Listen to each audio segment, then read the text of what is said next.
अस्सलाम वालेकुम, मेरा नाम है फातिमा इसहाक और आप देख रहे हैं हमारा ऑफिशियल यूट्यूब चैनल। नाजरीन, आज की कुछ खास तफसीलात जानते हैं इमरान रियाज खान से। तो कहते हैं आसिम मुनीर को बांध के ले आओ।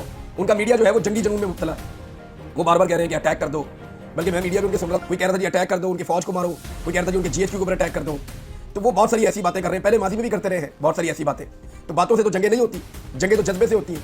और जब जंग होती है तो पता चलता है कि कौन कितने पानी में। और भारत ने जो है वो ऐलान जंग किया, क्योंकि ऐसा तो हमारे साथ जंगों में भी नहीं हुआ। तो एक उन्होंने ये किया कि सिंध ताश का मुआहदा खत्म कर दिया, दूसरा उन्होंने वाघा अटारी बॉर्डर बंद कर दिया कि जनाब कोई आमदरफ्त नहीं होगी पाकिस्तान के साथ, कोई तजारत नहीं होगी, हम ये बंद कर रहे हैं, हम कोई रब्ता रखना नहीं चाहते। तीसरा कदम उन्होंने उठाया कि पाकिस्तान का जो सफारती हमला है उसको महदूद कर दिया। उन्होंने कहा जी आप 55 लोग हैं यहाँ पे, सिर्फ 30 लोग यहाँ पे रहेंगे, जो मिलिट्री से रिलेटेड लोग हैं उनको नापसंदीदा उन्होंने कर दिया। उन्होंने कहा जी आप 24-48 घंटे के अंदर हमारा मुल्क छोड़ दें। पाकिस्तानियों को उन्होंने कह दिया कि 24 घंटे के अंदर आप हमारा मुल्क छोड़ दें।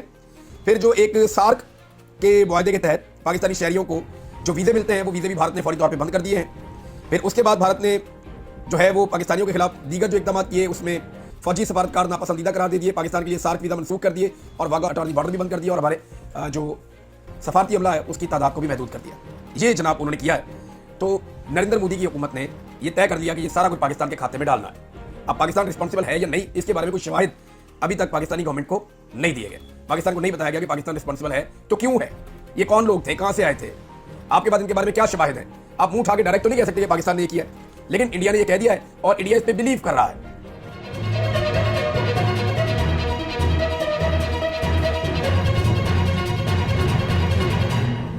बिस्मिल्लाहिर्रहमानिर्रहीम, अस्सलाम वालेकुम नाज़रीन, आप यूट्यूब चैनल देख रहे हैं, मैं इमरान खान हूँ। बहुत इंपॉर्टेंट इस वक्त वीलॉग है, सिचुएशन बहुत सीरियस है।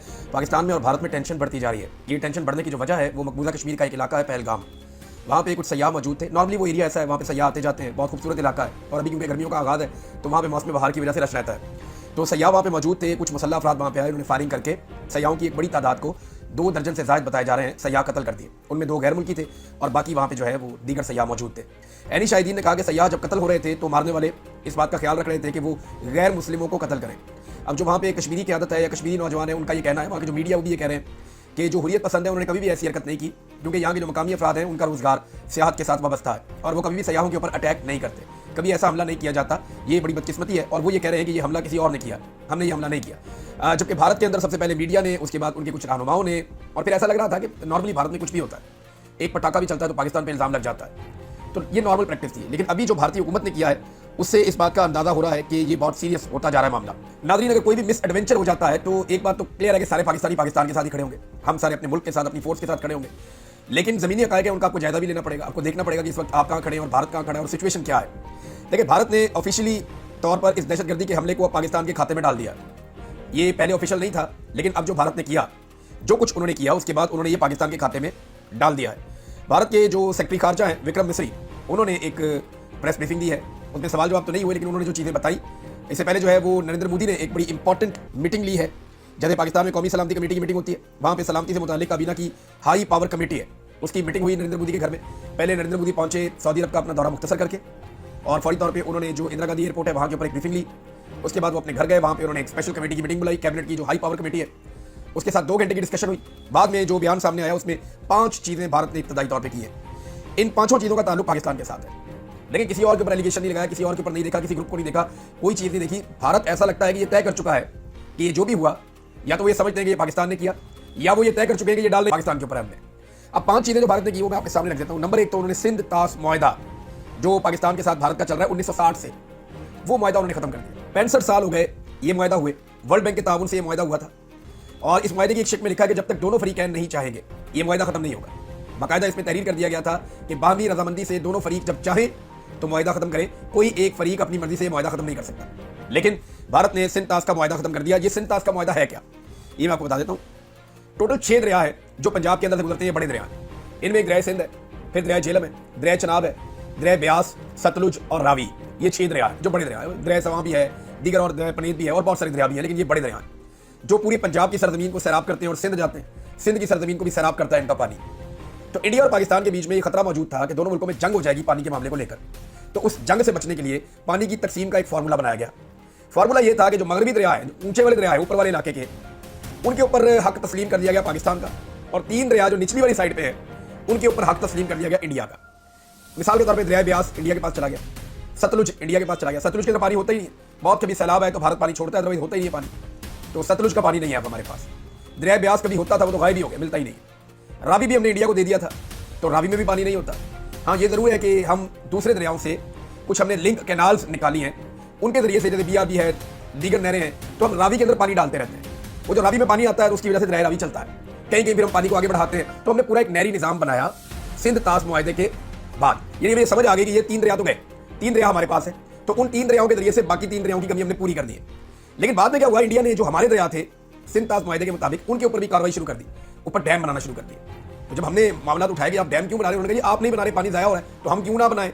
उनका अपना मौके पे, हमारा अपना वो टू कट शॉट मैं आपको मेन स्टोरी की तरफ लेकर आता हूं कि अब जो ऊपर वाले 3 दरिया हैं जिनसे पाकिस्तान की सारी खेती बाड़ी चलती है, लगभग हमारी 70% खेती बाड़ी इन्हीं से, 70 से 80% खेती बाड़ी इन्हीं दरियाओं से मुंसलिक है। अब इन दरियाओं के पानियों को अगर भारत रोक लेता है तो ये ऐलान जंग है, मैं आपको ये बताऊं, क्योंकि ये पानी 1965 की जंग में भी नहीं रोका गया, ये पानी 1971 की जंग हुई फिर नहीं रोका गया, ये मुआहदा खत्म नहीं किया गया। ये मुआहदा जो है वो हमारी कारगिल की वॉर हुई उसमें भी खत्म नहीं किया गया, सियाचिन वॉर हुई उसमें भी खत्म नहीं किया गया। तो बहुत सारे ऐसे मौके आए, ये मुआहदे अपनी जगह पे, मुंबई अटैक्स हुए इंडिया में, ये मुआहदा फिर भी मौजूद रहा। तो अब उन्होंने सिंध ताश मुआहदा खत्म किया, और याद रखिएगा कि दरियाओं का पानी रोकना ऐलान जंग होता है पूरी दुनिया में। भारत यहाँ पे जो पहलगाम हमले के बाद नरेंद्र मोदी की हुकूमत के ऊपर टिका के तनकीद हो रही है, भारत की इंटेलिजेंस एजेंसियों के ऊपर उनकी अपोजिशन और उनका मीडिया, सोशल मीडिया टिका कर तनकीद कर रहा है, और किसी के ऊपर कोई मुकदमा दर्ज नहीं हो रहा। यानी भारत में इस बात की इजाजत है कि जो इंटेलिजेंस फेलियर हुआ है उनकी एजेंसियों का और उनकी सिक्योरिटी का, उसके ऊपर लोग खुलकर बात कर सकते हैं। पाकिस्तान में जब ये बात की जाती है तो बंदे अगवा हो जाते हैं, गिरफ्तार हो जाते हैं। हमारा जैफर एक्सप्रेस का एक इंसिडेंट हुआ, उसके अलावा और दीगर बहुत सारे दहशतगर्दी के वाकयात हुए। पाकिस्तानी हुकूमत ने बार बार कहा कि ये वाकयात जो है वो इंडिया ने करवाए, इंडिया इनके अंदर मुलव्विस है। हमारे यहाँ पे कत्लेआम हुआ है, बाकायदा टारगेट किलिंग हुई है 2 दर्जन के करीब लोगों की, लेकिन पाकिस्तानी मीडिया ने कभी ऐसा जंगी जुनून नहीं दिखाया, या पाकिस्तानी गवर्नमेंट ने कभी ऐसा नहीं किया। इंडिया पाकिस्तान के साथ ऐसे सलूक कर रहा है जैसे वो एक सुपीरियर नेशन है और हम कोई बहुत लो लेवल के लोग हैं। यानी ये पाकिस्तान के साथ सलूक कर रहा है, ये अनफॉर्चुनेट है, और पाकिस्तान यहाँ तक एक दिन में नहीं पहुंचा। आप जरा जायजा ले लेना कि दुनिया में कौन से ममालिक पाकिस्तान के साथ खड़े होंगे और कौन से इंडिया के साथ खड़े होंगे। ये आप इंडिपेंडेंटली आप ओपिनियन खुद ही अपनी दे दें। अमेरिका किसके साथ खड़ा होगा, ट्रंप ने मजम्मत भी कर दी, 100% वो इंडिया के साथ खड़ा होगा, हमारे साथ खड़ा नहीं होगा। उनके इंडिया के साथ दिफाई मुआहदे, वो क्वाड का हिस्सा है। जापान और ऑस्ट्रेलिया वो इंडिया के दिफाई इत्तेहादी हैं, वो इंडिया के साथ खड़े होंगे। चीन पाकिस्तान के साथ खड़ा होगा, आपको लगता है? चीन ने जितना कर्जा पाकिस्तान को दिया है ना, टोटल इतने सारे सालों में, 10-12 सालों में, 15 सालों में, चीन ने जितना कर्जा पाकिस्तान को दिया है, इससे दुगने पैसे की वो 2 तरफा तजारत करते हैं हर साल इंडिया के साथ। चीन ने जो इस साल की एक्सपोर्ट्स हैं चीन की इंडिया को, वो 110 अरब डॉलर से ज्यादा की हैं। अब आप अंदाजा कर लें कि क्या चीन पाकिस्तान के लिए इंडिया से बिगाड़ेगा? सऊदी अरब ने जो इंडिया के वज़ीर-ए-आज़म को प्रोटोकॉल दिया एक दिन पहले, आपके वज़ीर-ए-आज़म को तो पता तब चलता है जब वो पहुंच जाते हैं वहां पे। प्रोटोकॉल तो बहुत दूर की बात है, उनका कोई अर्दली भी लेने के लिए एयरपोर्ट पे नहीं आता, आपके अपने बंदे पहुंचे होते हैं एयरपोर्ट पे लेने के लिए। तो क्या सऊदी अरब या यूएई साथ देगा पाकिस्तान का इंडिया के मुकाबले में? जवाब आपके पास है। क्या बांग्लादेश पाकिस्तान के साथ खड़ा होगा? वो पहले ही पाकिस्तान को कह रहा है हमारे पैसे वापस करो और हमसे माफी मांगो जो कुछ हमारे साथ 71 में हुआ। क्या अफगानिस्तान हमारे साथ खड़ा होगा इस सिचुएशन में? अफगानिस्तान हमारे पास मौका था कि उसके साथ बेहतरीन ताल्लुकात कायम करते। वो जेल में बैठा हुआ कैदी नंबर 804, वो चीखता रहा कि ताल्लुक बनाओ इनके साथ, ताल्लुक बनाओ इनके साथ, माने ही नहीं, बल्कि उनकी तौहीन करते रहे, उन्हें धमकियां लगाते रहे, उनके खिलाफ वुज़रा स्टेटमेंट्स देते रहे कि शायद अमेरिका खुश हो जाएगा। और इंडिया वहां पे इन्वेस्टमेंट कर रहा था, उनके साथ मुज़ाकरात कर रहा था, उनके साथ ताल्लुकात बढ़ा रहा था। जो महाजरीन के मामले के अंदर हमने जो हरकत की है, तो अफगानिस्तान क्या इंडिया के साथ खड़ा होगा या हमारे साथ खड़ा होगा? ईरान, चाबहार में इन्वेस्टमेंट हम नहीं कर रहे, हमने तो बल्कि गैस पाइपलाइन में वो कहते हैं हमने उनका नुकसान कर दिया है, जबकि चाबहार में इन्वेस्टमेंट इंडिया कर रहा है। इसी तरह अगर आप गल्फ ममालिक को ले लें या यूरोपीय यूनियन को ले लें, तो वो पाकिस्तान को प्रेफर क्यों करेंगे? जब इंडिया वहां पे इतनी बड़ी 1.25 अरब से ज्यादा की मार्केट है, तो पाकिस्तान को वो प्रेफर क्यों करेंगे? ये बड़ा सिंपल है कि दुनिया का कोई एक मुल्क जो भारत के मुकाबले में पाकिस्तान के साथ खड़ा हो, आप मुझे नाम लेकर बताएं, लेकिन वो मुल्क इन्फ्लुएंशियल होना चाहिए, उसके पास ताकत होनी चाहिए कि वो खड़ा हो तो फायदा भी होगा खड़े होने का। वैसे तो आप खड़ा कर दें किसी भी ऐसे मुल्क को जिसका कोई नाम भी नहीं जानता। तो इस वक्त इंडिया का इंटरनेशनली वो पाकिस्तान से मजबूत है अपनी खारजा पॉलिसी में और अपने ताल्लुकात में। और इसके लिए देखिए, कोई नवाज शरीफ का, शहबाज शरीफ का, आसिफ जरदारी का या इमरान खान का कसूर नहीं है, ये एस्टेब्लिशमेंट की 70 साल पॉलिसी का कसूर है, जिस पॉलिसी के साथ उन्होंने इस मुल्क को चलाया है। यानी कभी कोई तालिबान होते हैं, जहादी होते हैं, कभी वो दहशतगर्द होते हैं, कभी अपने मुल्क के अंदर लड़ाई गलत होती है, कभी अपने मुल्क के अंदर लड़ाई ठीक होती है, कभी कोई एक पॉलिसी होती है, कभी डॉक्ट्राइन तब्दील हो जाती है। तो पाकिस्तान के साथ पाकिस्तान की एस्टेब्लिशमेंट ने 70 साल में इतने तजर्बे किए हैं कि आज दुनिया में हमारे दोस्त कम हैं और इंडिया के दोस्त बहुत ज्यादा है, बल्कि हमारे दोस्त तो ना होने के बराबर है। पाकिस्तान ने भी नाज़रीन अब कौमी सलामती कमेटी का इजलास तलब किया है, और वो ये अभी तक तो पाकिस्तानी हुकूमत ने कोई जवाब नहीं दिया, लेकिन वो ये कह रहे हैं कि भरपूर जवाब देंगे, हमने कौमी सलामती कमेटी का इजलास तलब किया है। लेकिन अगर जंग हो भी जाए ना तो कोई मसला नहीं है, फौजें होती हैं जंगें लड़ने के लिए, हमारे पास भी फौज है, इंडिया के पास भी फौज है, लड़ दे जंग दिल कर रहा है तो पता चल जाएगा कौन कितने पानी में।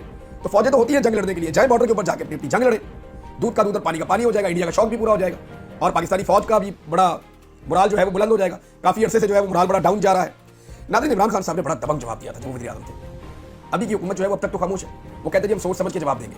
ऐसा लगता है हुकूमत डरी हुई है, अभी तक सहमी हुई है। वो ये प्लान करना चाहते हैं कि हम क्या कहें, या शायद वो इंटरनेशनली कुछ गारंटियां मांग रहे हैं कि हमें कोई गारंटी दी जाए कि इंडिया हमारे ऊपर अटैक नहीं करेगा या हमें कोई लड़ाई में नहीं जाना, तब कोई नूरा कुश्ती कर ले। लेकिन देखें, आपको अल्टीमेटली फेस करना पड़ेगा, इंडिया को फेस करना पड़ेगा। हमारी इकॉनमी बहुत कमजोर है। जनरल बाजवा ने खुद कहा था कि हम कोई ऐसी लंबी जंग लड़ नहीं सकते। उन्होंने खुद कहा था कि हमारी वो कैपेसिटी नहीं है जिस कैपेसिटी से आप जंग लड़ते हैं। और अब तो जो है वो अवाम भी पाकिस्तान की नाराज है। और सोशल मीडिया में मैं देख रहा था, लेकिन इसके बावजूद पाकिस्तान तहरीक इंसाफ ने फौज का साथ दिया है और उन्होंने कहा ये ऐलान जंग इंडिया ने कर दिया, चाहे जाके आप लड़े, हम आपके लिए दुआ भी करेंगे, आपके साथ खड़े भी होंगे। तो अब ये देखना है कि क्या अवामी सपोर्ट मिल पाएगी और उसके लिए पाकिस्तान की जो अफवाज है, क्योंकि फैसला तो आर्मी चीफ ने करना है और तो किसी के इख्तियार में फैसला करने की कुव्वत है ही नहीं पाकिस्तान में, रहने नहीं दी किसी के पास। तो क्या इमरान खान के जरिए से अवामी सपोर्ट ले पाएंगे, ये है बड़ा सवाल। क्योंकि देखिए, अभी एक आदमी है इस मुल्क में जो पूरे मुल्क को इकट्ठा कर सकता है और बैनुल अक़वामी सतह के ऊपर भी अगर जिद छोड़े और इमरान खान को बाहर निकाले तो वो आलमी सतह पर ऐसा कमाल कर देगा। वो आदमी आलमी सतह पर बेहतरीन मुकदमा लड़ेगा पाकिस्तान का और वो पूरे पाकिस्तान को इकट्ठा भी कर देगा आने वाले खतरात के सामने। ये सब जानते हैं कि इमरान खान ये कर सकता है और किसी लीडर के बस की ये बात नहीं है। चाहे आप दोबारा नवाज शरीफ को लंदन से बुला के लॉन्च कर दें, चाहे आप जो मर्जी कर दें, कोई नहीं कर सकता। ये काम इस वक्त सिर्फ इमरान खान कर सकता है और ये सारे लोग जानते हैं। इमरान खान साहब को अभी सिचुएशन का पता नहीं है, जब पता चलेगा उसके ऊपर स्टेटमेंट देंगे। लेकिन माजी के उनके स्टेटमेंट बहुत वायरल हो रहे हैं, जब इमरान खान साहब ने बहुत खुलकर टकाकर जवाब दिया था किसी भी हमले या किसी भी खतरे की सूरत में, और पूरी दुनिया को हिला दिया था और अपने मौके को बड़ी मजबूती से पूरी दुनिया के सामने भी रखा था और दुनिया इमरान खान पे बिलीव करती थी। लेकिन आज क्या दुनिया हम पे बिलीव करती है, इसका आपको आने वाले दिनों में भी पता चलेगा। नाजरीन, यहाँ पे इमरान खान साहब से मुलाकात ही नहीं दी जा रही होगी। आज भी मुलाकात के लिए दिए गए 6 नाम, मेरी अंडरस्टैंडिंग के मुताबिक 6 में से 2 लोग ऐसे हैं जिन्हें शायद मिलने दिया जाएगा और ये 2 वो लोग हैं जो इमरान खान साहब को मादनियात वाले बिल के ऊपर कायल करने की कोशिश करेंगे। एक तरफ हमारे इंडिया के साथ हालात खराब है, इमरान खान साहब का स्टेटमेंट भी आया हुआ, मैं आपको पढ़ के सुना देता हूँ। दूसरी तरफ रात गए एक वकूआ हुआ बलूचिस्तान में और ये नादिया बलूच साहिबा जो मारंग बलूच की बहन है, उन्होंने बताया कि CTD जो है वो मारंग बलूच, बीबो बलूच, गुलजादी बलूच, इनको जेल से रात गए ले जाने के लिए पहुंच गई जेल में और उस पर खवातीन ने मुज़ाहमत की और उन पर बदतरीन तशद्दुद किया गया। मारंग बलूच को तो नहीं ले जा सके, लेकिन बीबो बलूच को बुरी तरह मारा पीटा गया और बीबो को ज़बरदस्ती अपने साथ ले गए। ये दावा किया नादिया बलूच साहिबा ने और ये सोशल मीडिया पर रिपोर्ट भी हुआ। उन्होंने कहा हमारी बहनों के लिए आवाज़ उठाई जाए। तो आधी रात को देखें, एक बार बिलावल को याद है, बिलावल की फुफ्फो को एक जगह से दूसरी जगह मुंतकिल किया था तो बिलावल को गश पड़ गए थे। तो आज बिलावल की हुकूमत है बलूचिस्तान में और रात के वक्त CTD जाती है और खवातीन को तशद्दुद किया जाता है कि हमने आपको एक और जगह पे मुंतकिल करना है। अंदाज़ा करें, आप अंदाज़ा करें कि बिलावल अब बोलेगा, क्या अब उसकी ज़बान खुलेगी या इज्जत सिर्फ 2 ही खानदानों के पास है इस मुल्क में, या जरदारी खानदान या शरीफ खानदान है, बाकी किसी की इज्जत क्या इज्जत नहीं है। नाज़रीन, असद कैसर साहब ने, सलमान अकरम राजा साहब ने और पाकिस्तान तहरीक इंसाफ के दीगर लोगों ने इस बात पर जोर दिया है कि ये मुश्किल वक्त है, सबको इकट्ठा होना चाहिए। लेकिन ऐसे शदीद बहरान के वक्त में पाकिस्तान में जाली हुकूमत है और ये पाकिस्तान की बदकिस्मती है जो इस तरह की सूरत हाल का सामना नहीं कर सकती। ये ऐसी हुकूमत है और सबने इस बात पे जोर दिया कि इमरान खान को बाहर निकालो, उसको लेकर आओ APC के अंदर, उसको बोलो कि वो कौम को एक पैगाम जारी करे। इमरान खान के पैगाम से जो कुव्वत मिलेगी इस कौम को, आप इसका अंदाजा भी नहीं लगा सकते। आप आर्मी चीफ की 1000 तकरीरें करा ले, कोई फर्क नहीं पड़ना। आप वज़ीर आज़म की 1 लाख तकरीरें करवा ले, कोई फर्क नहीं पड़ना। इमरान खान का 1-2 मिनट का मैसेज आप निकालें जेल से, आप देखें कौम कैसे खड़ी होती है इस अफरियत के सामने या इस खतरनाक सूरत हाल में। नाज़रीन, शेर अब्दुल मरवत साहब के हवाले से पाकिस्तान तहरीक इंसाफ ने बड़ा तफसीली जवाब दिया है, क्योंकि इमरान खान साहब ने हुक्म दिया था। मेरी उन लोगों से बात हुई जो इमरान खान साहब से मिले, उन्होंने कहा शेर अब्दुल मरवत के बारे में इमरान खान साहब बहुत नाराज़ है और बहुत गुस्से में है। वो ये कहते हैं कि ये आदमी है ही एस्टेब्लिशमेंट का, वो ये कहते हैं, और वो ये कहते हैं इसको लॉन्च किया गया था। इमरान खान साहब ने कहा, मैं जिम्मेदारी के साथ आपको कह रहा हूँ, क्योंकि जो लोग मिलकर आए उन्होंने मैंने कहा देखें यार वो मेरे पे इल्जाम लगाता है, तो मैंने उसके बारे में कोई बात की ना तो वो थोड़ा सा मुझे एहतियात करनी पड़ती है। तो उन्होंने कहा जी आपको हम हल्फन कह रहे हैं कि इमरान खान ने कहा कि ये बंदा लॉन्च किया गया था, ये हमारी पार्टी में भेजा गया था, वो अपने मिशन के ऊपर वो जो कर रहा है वो डेलिबरेटली कर रहा है, ये गुस्सा नहीं है, ये बेवकूफ़ी भी नहीं है, वो प्लानिंग के तहत कर रहा है, ये इमरान खान साहब ने कहा। फिर उन्होंने कहा इसको जवाब दो। तो फिर शेख वकास अकरम साहब ने जवाब दिया, अलीमा खान साहब के हवाले से भी, बुशरा बीबी साहब के हवाले से भी, फिर जो पार्टी के बाकी जो इल्जाम उन्होंने लगाए सोशल मीडिया पे, बाकी चीज़ों पे, हर इल्जाम का अलग अलग जवाब दिया और शेर अब्दुल मरवत साहब को मुंह तोड़ जवाब दिया पाकिस्तान तहरीक इंसाफ की क़यादत ने। इमरान खान साहब का जो स्टेटमेंट है नाज़रीन, उसकी इस वक्त इस सूरत हाल में उतनी रेलिवेंसी नहीं है, लेकिन खान साहब ने 26वीं आईनी तरमीम के हवाले से बात की है कि जो तहफ़्फ़ुज़ात थे वो दुरुस्त साबित हुए हैं, निज़ाम इंसाफ मुकम्मल तौर पर मफलूज हो गया है और मुल्क में सरमायाकारी इसलिए नहीं है कि लाकानूनियत है। और साथ ही उन्होंने कहा कि एक जामे प्रेस कॉन्फ्रेंस करे कानूनी कमेटी और पार्लियामेंट में मौजूद सीनियर वकला। फिर उन्होंने कहा कि 26वीं आईनी तरमीम के हवाले से हमारी कच्चात कैसे दुरुस्त हुए, आवाम को बताएं इसके बारे में। फिर सलमान अकरम राजा को कहा कि जो ज़्यादतियाँ हैं इसके बारे में चीफ जस्टिस ऑफ पाकिस्तान को एक मुफस्सल ख़त लिखें और जो चीज़ें हमारे साथ हो रही हैं उनके बारे में चीफ जस्टिस को बताएं। फिर 9 मई के ऊपर इमरान खान साहब ने बात की कि CCTV फुटेज निकालें, दूध का दूध और पानी का पानी। उम्मीद है आपको ये वीडियो पसंद आई होगी। मज़ीद तफसीलात के लिए हमारे YouTube चैनल को सब्सक्राइब करें, वीडियो को ज़्यादा से ज़्यादा शेयर करें। मिलते हैं इंशाल्लाह अगली वीडियो में।